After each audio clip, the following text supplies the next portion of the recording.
नमस्कार दर्शकों, RBS news channel पर आज मैं एक ऐसे शख्स के साथ बैठा हुआ हूँ जिन्होंने मान्यवर काशीराम जी के साथ में मिलकर उनके उद्देश्य को लेकर काम किया है। ग्वालियर वो आए हुए हैं एक खास उद्देश्य के लिए। आज जानेंगे कुछ उनके जीवन के बारे में और जिस उद्देश्य पर वो कार्य कर रहे हैं उस उद्देश्य के बारे में, और ग्वालियर जिस उद्देश्य के लिए आए उस उद्देश्य के बारे में। तो मैं स्वागत करता हूँ साहब आपका ग्वालियर में। जी, थैंक यू। महेश जी, अपने जीवन के बारे में कुछ बताइए। मेरा बहुत साधारण सिंपल जीवन है। मैं मथुरा को बिलोंग करता हूँ। जिस परिवार में पैदा हुआ हूँ वो बहुत गरीब परिवार है, और उसी परिवार से हमारे जो फादर थे और वो 4 भाई थे, तो उसी समय से क्रांतिकारी जो सामाजिक परिवर्तन के लिए उन लोगों ने शुरुआत की थी। तो मेरे फादर तो पढ़े लिखे नहीं हो पाए थे, 1-2 क्लास ही पढ़े थे, वो नहीं जा पाए। फिर उसके बाद हमारे चाचागढ़ थे, वो नहीं पढ़ पाए। तीसरे नंबर के चाचा जी थे, वो पढ़े, उनको पढ़ाया गया। पढ़ाने के बाद वो इस मुकाम तक पहुँचे, उस ज़माने में इंटर पास किए। और उसके बाद उनको लगा कि भी सामाजिक व्यवस्था के खिलाफ कुछ जंग लड़ी जाए। उन्होंने शुरुआत की, लोगों को इकट्ठा किया और बुद्धिज़्म को अपनाया। तभी से हमारे परिवार में बुद्धिज़्म चल रहा है। हम लोग उस रास्ते पर चल रहे हैं, और उस रास्ते पे चलने के लिए भी बहुत सामाजिक उससे निपटना पड़ा। जो सामाजिक विरोधियों से उनको नहीं पसंद आता था। जब हमारे बौद्ध रीति रिवाज से संस्कार होते थे तो वो बोलते थे कि ये समझ में नहीं आता कि ये हिंदू हैं या मुसलमान हैं, क्या है। और जो गाँव गृहस्थी से उनका सहयोग की बात होती थी वो भी नहीं मिलता था। तो इस तरीके से हम लोगों ने आगे बढ़े। लेकिन आज मुझे खुशी है इस बात की कि हमारे पूर्वजों के बताए हुए रास्ते पर पूरा गाँव वो चलता है। बौद्ध पद्धति से ही संस्कार करते ही हो गया। और जब हमारे बड़े भाई श्री आर्यन आर्या जी थे, वो हम 6 भाइयों में से सबसे बड़े थे, तो उनकी परवरिश उसी उसमें हुई माहौल में। तो हमारे जो चाचा जी जो पढ़े लिखे थे उनके सानिध्य में आए। तो जब हाई स्कूल के वो स्टूडेंट थे हमारे भाई, तो उसी समय उन्होंने एक पुस्तक लिखी थी शोषित क्रांति के नाम से, उस ज़माने में। और वो पुस्तक लिखी थी, उस पुस्तक ने के लोगों ने पढ़ने के बाद उस समय इतनी क्रांति ला दी आसपास जहाँ तक पहुँची, बहुत लोग उसके साथ जुड़े। फिर वो पढ़ लिख के आगे चले तो उनको पीएनटी की सर्विस लगे। तो मानवर काशीराम साहब की उसी समय वो आईएएस की तैयारी भी कर रहे थे, तो काशीराम साहब के सानिध्य में आ गए।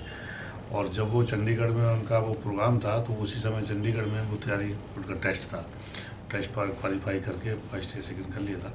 फिर वो साहब के प्रोग्राम में चले गए। उसके बाद जब वो जुड़े तो वापस जब आए तो उन्होंने सब कुछ छोड़ दिया। फिर वो इस हालत से आ गए कि वो सिर्फ जीविका चलाना और मानवर साहब के साथ जुड़ना। मैं उस समय बहुत छोटा था तो उनके साथ ही रहता था। तो जब पहली बार काशीराम साहब हमारे घर आए, उसके बाद बिल्कुल इस हालत में कि बिल्कुल परिवार की तरह अपने चारपाई पे उसमें बिठाया, बढ़िया तरीके कोई उनको सेवा भाव करने के लिए बिल्कुल ही नहीं था, उनको उठाया गया। तो जब उनको मैंने सुना साहब को, तो तभी से उनकी एक एक बात मेरे दिल में समाती गई और बढ़ती गई। पर कभी भी मुझे ऐसा कभी मौका नहीं मिला कि मेरे परिवार के लोग कभी ये कहें कि तुमको ये काम करना है, तुमको वहाँ जाना ही ज़रूरी है, तुमको रैली में जाना है, तुमको साइकिल में जाना है। लेकिन वो ऐसा लगा कि बिल्कुल काशीराम साहब जो भी कह रहे हैं वो बिल्कुल एक सामाजिक क्रांति की बात है और उसमें हमको लग जाना चाहिए। और मेरा अपने उस समय जो युवावस्था था उसी समय उनके साथ जुड़ गया।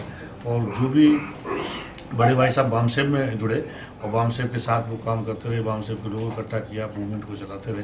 लेकिन जब भी मानवर साहब और बहन जी के आना जाना जो भी व्यवस्था होती थी उसको हमें देखते थे। किसी के लिए राजनीति एक जरिया होती है पैसा कमाने का, किसी के लिए राजनीति होती है अपना नाम कमाने का, लेकिन किसी के लिए राजनीति होती है एक मिशन, एक सामाजिक उद्देश्य। और मान्यवर काशीराम जी ने भी अपना जीवन उसी मिशन और उसी उद्देश्य के ऊपर लगाया। और वो उद्देश्य इतना बड़ा था कि जो बहुजन समाज के लोग जिन्हें कोई पूछता नहीं था, चाहे वो राजनीतिक स्तर पर हो चाहे वो आर्थिक स्तर पर हो, उस समाज को समाज की मुख्य धारा में जोड़ने का उन्होंने काम किया। उस मिशन में उनके साथ थे महेश आर्य जी। महेश आर्य जी, आप मुझे ये बताइए कि आपको कब लगा कि मुझे मान्यवर काशीराम जी के साथ में मिलकर काम करना है। लोग पढ़ाई करके कलेक्टर बनना चाहते हैं, कोई बड़ा अधिकारी बनना चाहते हैं, कोई बड़ा व्यवसाय करना चाहते हैं, लेकिन आप राजनीति में आए, क्यों आए और काशीराम जी से आप कहां पर प्रभावित हुए और उनके साथ जुड़ गए? कांशीराम साहब हमारे बड़े भाई साहब उनको लेकर के मेरे घर ही आए थे, और जब वो आए तो उसके बाद जब मैंने उनको सुना तो उसी समय मुझे लगा कि ये महापुरुष है निश्चित रूप से, और बाबा साहब का बिल्कुल स्वरूप नज़र आए। मुझे लगा कि बाबा साहब जो हमने खो दिए हैं और बाबा साहब के रूप में हमें दूसरा मसीहा मिल गया है, और जो पूरा त्याग करके समाज के लिए समर्पित होकर के आया। जो उनको मैंने सुना उसके बाद तो मैं उनका दीवाना हो गया, और आज तक मैं उनकी विचारधारा से जुड़ा हुआ। तो आपकी ज़िंदगी में आपके बड़े भाई जो थे वो सबसे पहले प्रेरणा स्रोत थे आपको समाज सेवा के कार्य में जुड़ने के। जी। उसके बाद कांशीराम जी, जो मान्यवर कांशीराम जी जो हैं, उनके जो जीवन के जो विभिन्न पहलुओं से आप जब मिले और उनसे आप रूबरू हुए तो आपने अपना उद्देश्य बना लिया समाज सेवा में जाने का। इस बीच में परिवार में किसी ने आपको रोकने की कोशिश की कि नहीं मत जाओ राजनीति में? नहीं, देखिए दिक्कतें तो आती है, लेकिन मुझे इस बात का गौरव प्राप्त हुआ कि मैं तो बिल्कुल शादी चूँकि उस समय मानवर कांशीराम से लोग इतने प्रभावित थे कि वो सारे लोग यही सोचते थे कि साहब जैसा पहनते हैं वैसे पहने, और साहब ने जो अपना जीवन समर्पित किया तो बहुत से लोगों ने उस समय ये पढ़ लिया था कि हम शादी नहीं करें। तो मैं भी उस समय युवा था और मेरे भी दिल में ये जुनून बार बार आता था कि अब शादी नहीं करना है, और मानवर साहब की तरह ही मुझे कांशीराम साहब के साथ बढ़ना है, समाज का काम करना है। तो फिर आपने शादी की या नहीं की? हाँ, शादी किया। तो एक समय ऐसा आ गया कि वो हमारे काफ़ी मूवमेंट चले रहे थे, तो उसी दौर में मैं 1985 के बाद भैंजी के संपर्क में आया, और बिजनौर में काफ़ी हमने उधर काम किया। तो हमारे एक पार्टी कार्यकर्ता थे उस वक्त में मथुरा में बीए के रजिस्टर करने के बाद बीएड भी कर लिया था। तो एक हमारे पार्टी की एक्सप्रेस थे बहुत अच्छे, वो भी मूवमेंट के साथ जुड़े हुए थे। वो रिश्ता लेके आए, उनको लड़की पढ़ी लिखी थी उनके पर उसकी रिश्तेदार की, तो उन्होंने कहा कि भाई अब इसकी लड़की तो पढ़ गई है लेकिन अब इसकी लड़का नहीं मिल पा रहा पढ़ा लिखा, और जो मिलता है तो वो दहेज मांगता है। ऐसी स्थिति बनी कि फिर वो हमारे सामने प्रस्ताव आया तो वो स्वीकार किया गया, और उसमें हमारे नेताओं की स्वीकृति थी। जब उन्होंने आशीर्वाद दिया तब मैं सहमत हुआ था। तो आज आपकी जो धर्म पत्नी है वो आपके इस कार्य से कितनी खुश हैं? तो मुझे इस बात के लिए युवा मेरी 90 में शादी हुई। 90 की शादी के बाद तुरंत फिर मैं, चूँकि उस वक्त मैं बिजनौर देखता था, बिजनौर बहन जी का अपना संसदीय क्षेत्र हुआ करता था, तो मुझे उधर जाना था, इलेक्शन आ गया था। तो मेरी नई नई शादी हुई थी, तो बहन जी ने फिर बुलाया, तो उन्होंने देखा कि भाई मैं इधर अपनी पत्नी को लेके आओ, तो मैं उनको लेके गया। तो मैं समझता हूँ कि वो बहन जी को जिस तरह से मैं मानवर कांशीराम साहब से पूरी तरह से अफेक्टेड हुआ, इसी तरीके से बहन जी से इन्फ्लुएंस में वो हमारी पत्नी आई। और कभी भी मैं खुद अपने को महसूस करता हूँ कि अब मैं थक गया हूँ, हार गया हूँ, तो वो मेरी पत्नी वो खुद ही प्रेरित करती है कि जाओ ये काम को करना है, और वो उत्साह देती है और प्रवृत्त करती है। और बहन जी के साथ रहकर बहन जी को बहुत उल्लास है, बहन जी अच्छी तरह समझती है, और बहन जी का आशीर्वाद उनको भी मिला अच्छी तरह से। किसी भी इंसान के लिए जरूरी होता है कि उसका परिवार उसे साथ दे। जब तक परिवार साथ नहीं देता वो इंसान कुछ भी करना चाहे नहीं कर पाता।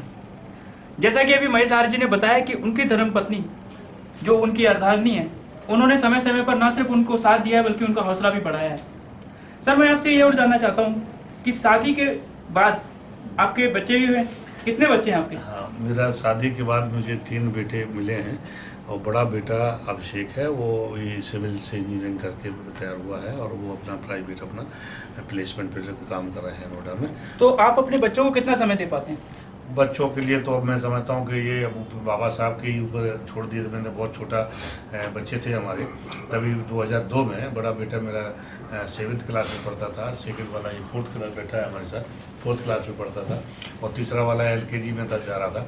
तभी मुझे मानवर कांशीराम साहब की सेहत खराब के चलते बहन जी ने इमरजेंसी मीटिंग बुलाया, और मुझे राष्ट्रीय कार्यकारिणी में रख के और बोला कि अब साहब जो स्टेट देख रहे थे, अब उस स्टेट को अब मुझे देखना पड़ेगा, और मेरे ऊपर वो आया है तो आपको बाहर जाना पड़ेगा स्टेट से। तो मैंने कलकत्ता बंगाल गया, और वहाँ जा करके मैं छोटे छोटे बच्चों को छोड़ करके मैं चला गया। तो मैं प्रॉपर वे में उनको जो समय देना चाहिए मैं नहीं दे पाया, और वो बाबा साहब की कृपा से, बहन जी के और मानवर कांशीराम साहब के आशीर्वाद से वो अपने आप परवरिश हुए, और वही समझते पूरी मूवमेंट के साथ वो समझ। कभी शिकायत की उन्होंने आपसे? उनकी कभी शिकायत नहीं रही। जिस तरह से बच्चे होते हैं, लेकिन मैं समझता हूँ कि मैं अपने आप को कहीं ना कहीं फील करता हूँ कि मुझे समय देना चाहिए, इस तरह नहीं दे पाया हूँ। लेकिन बच्चे पूरी तरह से हमारे महापुरुषों के आदर्शों के अकॉर्डिंग। एक बार फिर से आपके मिशन पर प्रश्न करना चाहता हूँ कि आप विविध प्रदेशों में गए हैं, वहाँ के आपने दौरे किए हैं, लोगों से मिले, कब आपको लगा, किस जगह आपको ये देखकर लगा कि मैं अब और ज़्यादा मेहनत से इसमें काम करना चाहता हूँ कि मेरे भाई इतनी दयनीय स्थिति में है, तो मुझे समाज में अब मुझे ज़्यादा मेहनत करनी है। किस जगह आप कोई ऐसी कहानी, कोई ऐसी जगह जिसे देख के आपका अंदर से मन विचलित हो गया हो, दुखी हो गया हो, और आपको बहुत प्रेरणा मिली हो कि नहीं अब तो मैं समाज के लिए कुछ ना कुछ करूँगा ही? सबसे पहले हम जब 2002 में पश्चिम बंगाल के लिए बहन जी ने मुझे भेजा, तो निश्चित रूप से उत्तर प्रदेश में सरकार हम लोग बनाए थे और सरकार का तो सारे लोग लाभ लेना चाहते हैं। हमारी भी इच्छा थी कि मैं सरकार में वहाँ समय दूँ, वहाँ रहूँ, लेकिन जब बहन जी का आदेश हुआ तो मुझे बंगाल जाना पड़ा। तो स्टार्टिंग में तो अच्छा नहीं लगा, लेकिन जब मैं वहाँ पहुँचा तो मैंने एक नदिया डिस्ट्रिक्ट पड़ता है, उस एक गाँव में गया अपने कार्यकर्ता के साथ। तो मैंने क्या देखा कि एक दलित परिवार था और उसके घर में उसको बोल रखा था कि आज हमारे परिवारी जी आ रहे हैं, तो उसकी झोपड़ी पड़ी हुई थी और झोपड़ी में ऊपर भी छत पड़ा हुआ था, पानी टपकता था उसके नीचे। और जो महिला थी उसकी आधी धोती को पहने हुए थी और आधी को किया हुआ था, उसके पास दूसरा कपड़ा नहीं था। घर पे उसने लीप दिया था, गोबर से सफाई किया। और जब मैं खाने के लिए गया तो उसके मोटे मोटे चावल और दाल बनाई हुई थी, पतली पतली, और उसके घर में बर्तन नहीं थे, वो पुराना उसका चल रहा था, मिट्टी के बर्तन में उसने दाल पकाई, चावल पकाया, और इतना नहीं था, लकड़ी से उसे चम्मच से उसने परोसा, और बर्तन खिलाने के लिए नहीं थे। तो जब मैंने देखा कि केला का पत्ता तोड़ के और उसको धुल के और मैं खिलाया, और तब मुझे लगा कि हमें निश्चित रूप से करना चाहिए। और बाबा साहब डॉक्टर अम्बेडकर को यही बंगाल के लोगों ने चुन के भेजा है, तो मेरा सेंटिमेंट जुड़ा और मैं लास्ट तक वहाँ से घबराया नहीं। तमाम लोग बोली, भाषा, भोजन परेशान त्रस्त होकर के बंगाल में 24 घंटा नहीं टिकते थे। मैं वहाँ पर बहुत समय दिया हूँ। काशीराम जी, मान्यवर काशीराम जी का जो जीवन था, आप उनके साथ में काम किए हैं, तो आपने उनके साथ जब काम किया, कौन सी ऐसी चीज़ें आपने उनमें नोट की जो आज के युवाओं में कम आपको नज़र आती हैं, जो उनमें थी, और आप चाहते हैं कि हमारे कार्यकर्ता भी उन चीज़ों को ग्रहण करें ताकि है ना कुछ उनसे प्रेरणा पाके ना समाज के लिए कुछ काम कर सकें? सबसे बड़ा जो मानवीय गुण होना चाहिए, उसमें समर्पण का भाव होना चाहिए। जो भी रिश्ते होते हैं उनमें समर्पण होता है, तभी वो सक्सेस होते हैं और तभी वो आगे बढ़ते हैं। तो मैं समझता हूँ कि मानवर काशीराम साहब का जो समाज के प्रति समर्पण था, वो उसी से मैं सबसे ज़्यादा प्रभावित हुआ। और मुझे लगता है कि उन्होंने जब मुझे उनको पढ़ने को सुनने को मिला तो उन्होंने चिट्ठी लिखी अपनी माँ को कि मैं अब दोबारा अपने घर नहीं आऊँगा। तो ये बहुत इंसान नहीं कर सकता, कोई बहुत ही परस्ता ही करता है। तो निश्चित रूप से फिर वो आत्मसात पूरी आत्मा में उतर जाता है उसका विचार। मैं उनसे पूरी तरह से प्रभावित हुआ। उनके साथ का आपका कोई ऐसा मूवमेंट, ऐसा कोई दौरा जहां आप उनसे प्रभावित हुए हैं और वो आपको अभी तक याद है कि मैं काशीराम जी के साथ में था, उस जगह पर था और वो काम वो कर रहे थे और मैं उस कार्य का हिस्सा था, मुझे बड़ी खुशी मिल रही? मेरे ख्याल से 83 की बात है और उस समय DS4 चल रहा था। तो DS4 की तरफ से साइकिल चलाई जा रही थी। तो मैं उस समय यंग था, तो वो काफिला कश्मीर से लेकर कन्याकुमारी तक जाना था। तो काशीराम साहब आगे आगे लीड कर रहे थे। तो उस समय क्या था कि हमें साइकिलों के साथ उनके साथ जुड़ना था। तो मथुरा में आते आते फिरोजाबाद से हमको जुड़ना था, तो मथुरा से हम लोग साइकिल लेके गए, उनके साथ जुड़े। तो उस समय मेरे इधर एक इंजेक्शन लगा हुआ था, वो पका हुआ था, उसमें बहुत दिक्कत आ रही थी। लेकिन मैं जोश में गया, उनके साथ चलते चलते मैं पंजाब तक पहुंचा था। कश्मीर जाना था, जम्मू कश्मीर, पंजाब तक पहुंचा। तो मेरा वो पूरा ऐसा आके नीचे तक आ गया। जब शाम को रुके, वहाँ मुझे दर्द के बारे में बेचैन था, तो साहब ने देखा, उस समय आतंकवाद का भी मामला चला, तो साहब ने देखा कि ये तो कैसे हो गया इतना बुरा हाल। तो साहब ने डांटा और बोले दवा दिलवाया और विशेष गाड़ी से फिर मुझे वापस मथुरा भेजा था कि अब तुम्हारा यहीं तक ठीक है, मैं चला है। तो काशीराम जी का स्नेह आपको बराबर मिलता रहा? पूरी तरह से इतना मिला कि मैं समझता हूँ कि एक बार और दोहराया कि अचानक वो दोपहर के समय आए वहाँ से गुजरते हुए, और उन्होंने कहा भी ठंडा लेके आओ। मेरे भाई साहब बोले ठंडा लेके आओ। तो वो ठंडा लेने के लिए गए, तो हम 1-2 थम्स अप की बोतल उठा ले आए। कोको कोला चलता था उस समय। तो वो साहब उतने पैसे थे, गुस्सा नहीं, तो बोले कि इससे एक लेके आए, नाराज हो गए।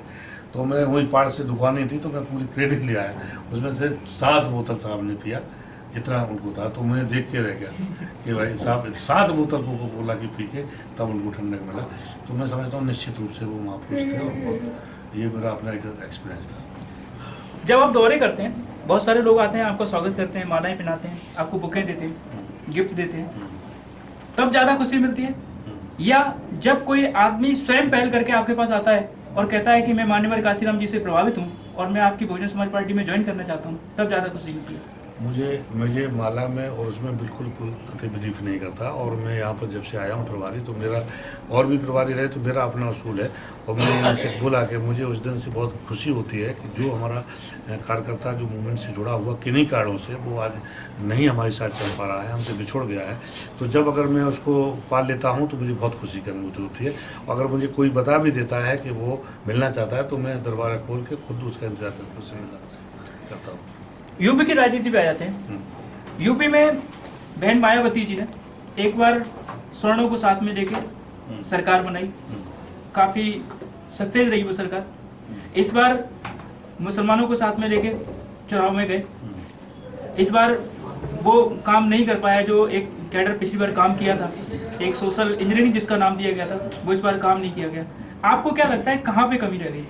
देखिए, ऐसा था कि जिस तरह 2007 में बहन कुमारी मायावती जी से प्रेरित होकर के उनकी सरकार और उनकी नीतियों से प्रेरित होकर के, क्योंकि उससे पहले तो इन जनसंघ के लोगों ने, आरएसएस के लोगों ने बहन जी और हमारी पार्टी के प्रति विषाक्त वातावरण करके रखा था।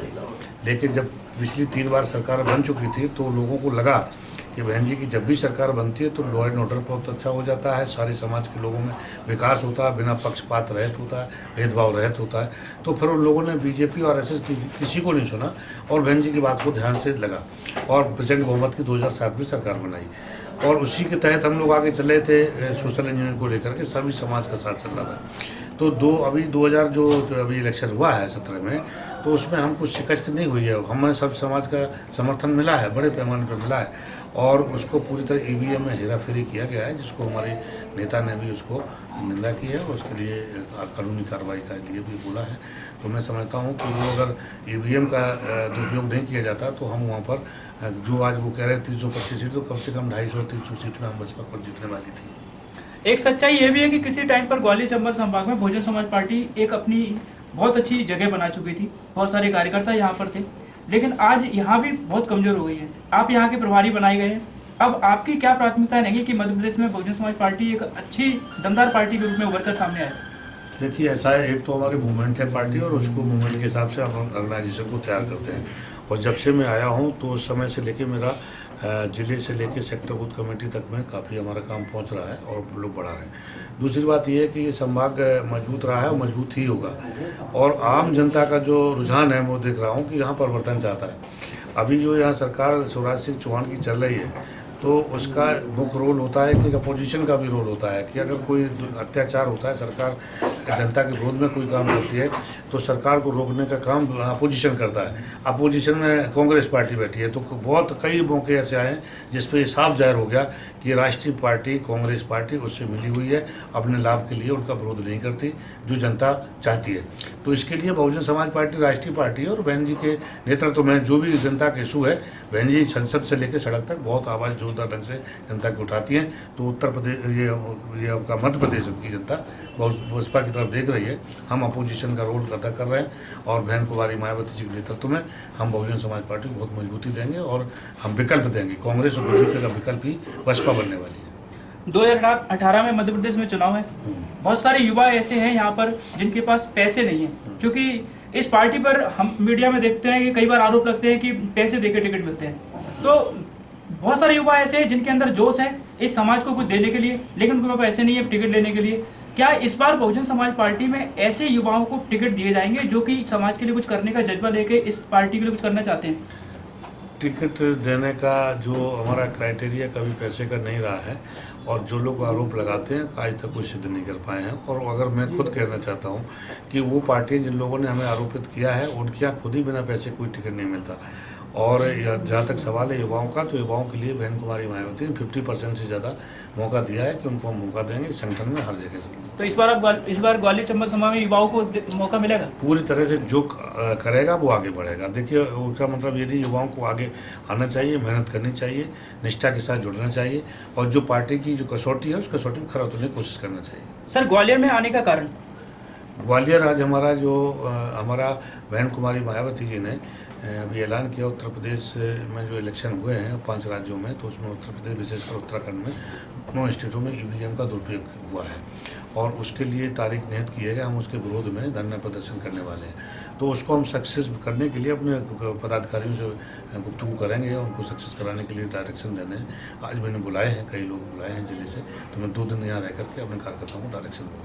अच्छा, यहाँ पर एक आज जो आप इस कार्यक्रम में आए हैं, एक फिल्म मेकिंग का कार्यक्रम यहाँ पर हुआ है, फिल्म का एक पोस्टर लॉन्च हुआ है, ट्रेलर लॉन्च हुआ है। अर्जुन मौर्य जी जो कि इस फिल्म से जुड़े हुए हैं और इन्होंने इस पिक्चर को बनाया है, तो मैं आपसे ये पूछना चाहता हूँ कि क्या आप फिल्में देखते हैं क्या? देखिए, फिल्मों का मुझे कभी बहुत शौक था। जब मैं यंग था तो मथुरा में नई पिक्चर जो भी रिलीज होती थी, पहले शो की पहली पिक्चर, उसमें इनाम भी मिलता था। तो थोड़ा सा हम लोग जो है ऐसे परिवार से थे, खाते पीते दूध दही का हमारे यहाँ काम होता था। तो पहली मूवी, पहली टिकट खरीदने का हम लोग कॉम्पिटिशन जीतते भी थे। तो अगर मौका मिला तो इसके लिए भी हम पहली टिकट लेने की कोशिश करेंगे।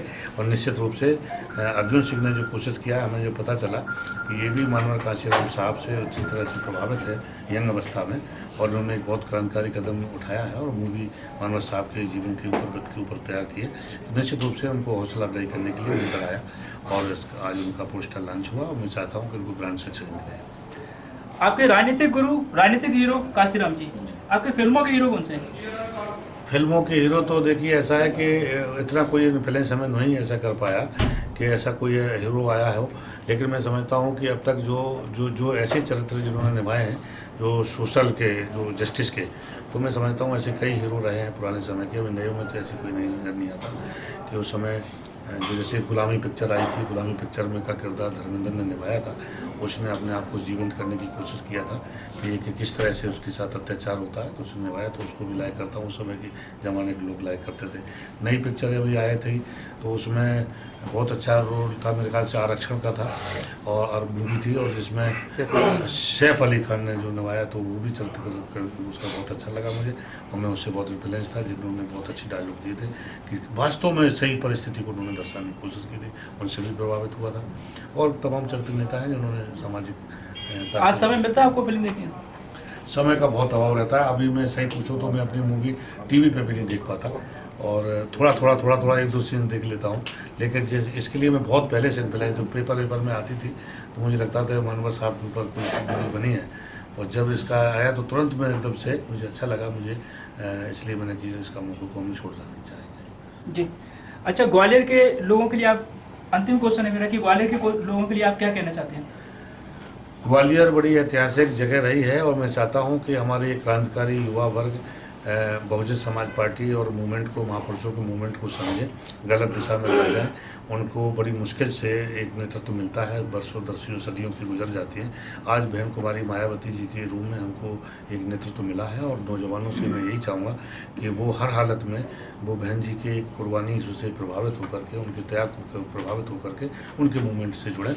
और मैं उनका छाया हूँ बहन जी की, अपने प्रभारी के रूप में काम देख रहा हूँ। जो कुछ बात हो तो मुझसे कर सकते हैं, हमें 24 घंटे के लिए हमें तैयार मिलने के लिए।